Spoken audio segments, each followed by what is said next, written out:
Yo llegué aquí pequeño, la costumbre de toda la gente del pueblo era deforestar para hacer espacio, abrir espacio para siembras.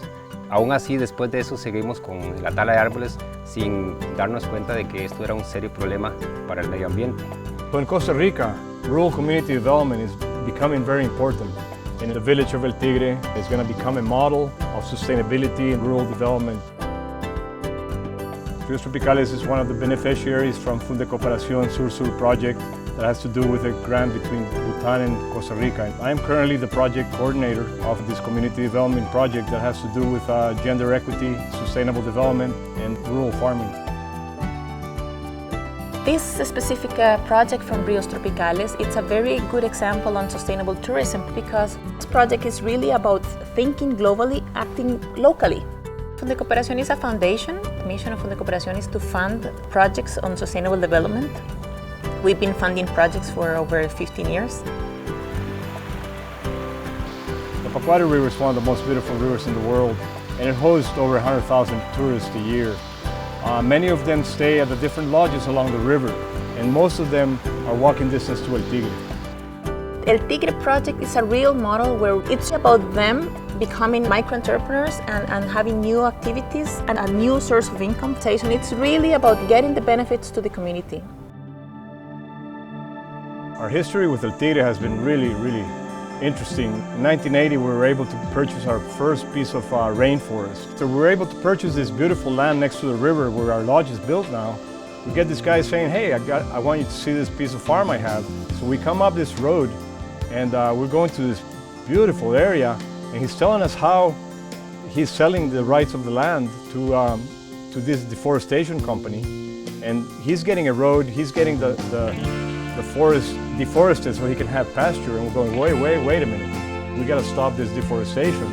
And so we bought this, we reforested. It's been about an 18-year growth. And that's how we got involved with the community of El Tigre.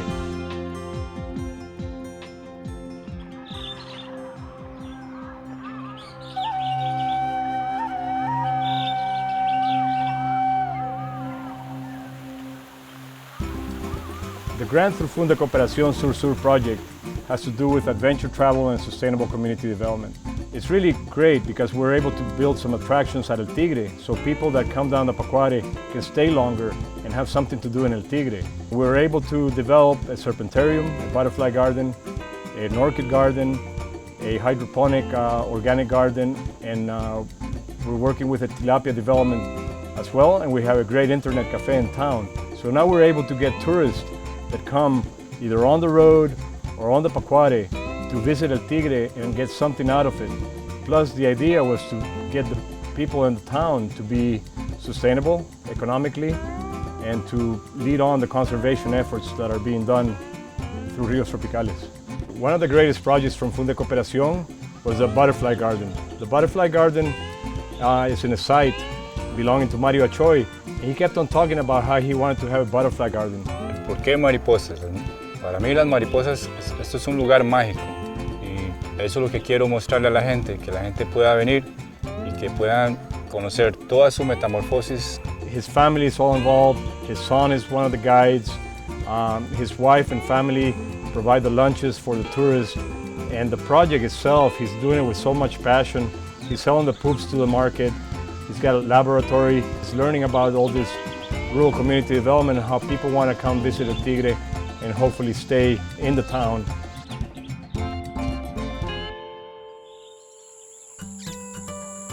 We have Javier Mora. Javier is one of the beneficiaries from this project. He's the owner of the internet cafe.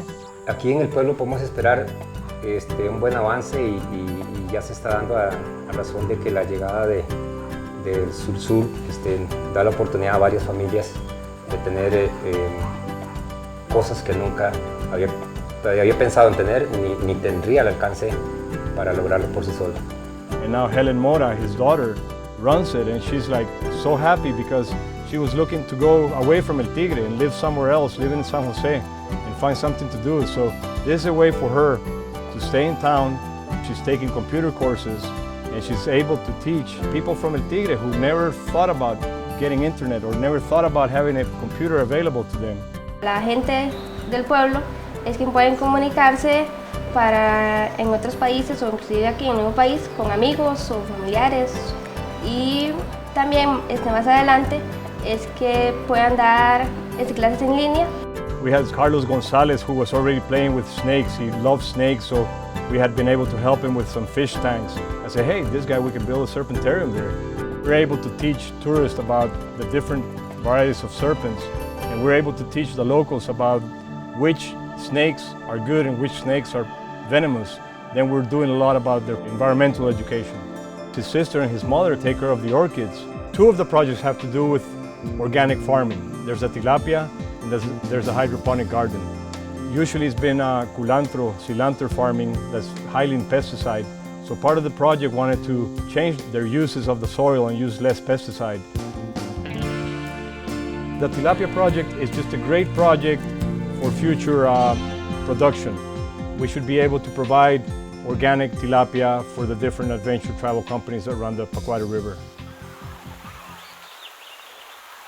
We got internet at the school. The school of El Tigre was also one of the beneficiaries. What we did there was we bettered their sanitary conditions. We bettered their bathrooms. We got a playground for them, which was a lot better for them than the bathrooms. You know, they just loved the fact that they had a playground, because every time they went out of town and they went to Tigre, that's what they did, to go to the playground. And then they got it right at the school.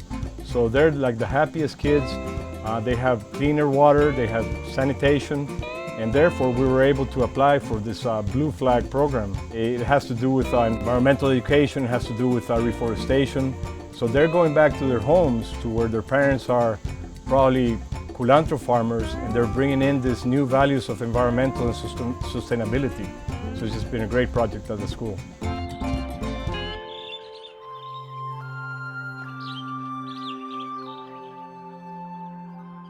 South-South Cooperation Project is the result of a bilateral agreement that was signed between the Netherlands and Costa Rica in 1994, but also there was a similar bilateral agreement signed with Benin in Africa and with Bhutan in Asia. We were looking for reciprocal projects where organizations in 2 or 3 of the countries have something to share. The Rios Tropicales part in Bhutan was great.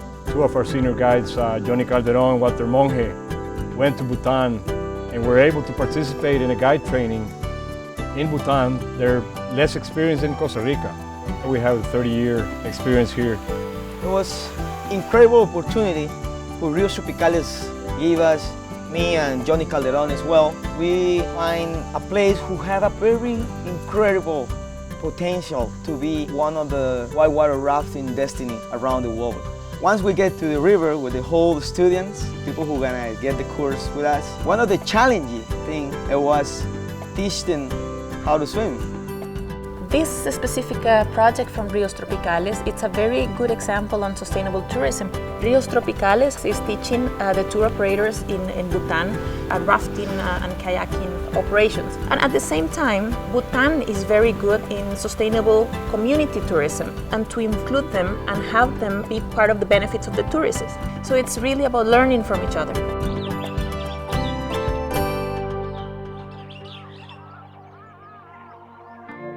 In El Tigre in Costa Rica, I hope that the town just grows and starts bringing in all this tourism and creates new places to eat, places to stay, better attractions, good waste management, and it keeps on getting that pride that tourism is better than farming and destruction.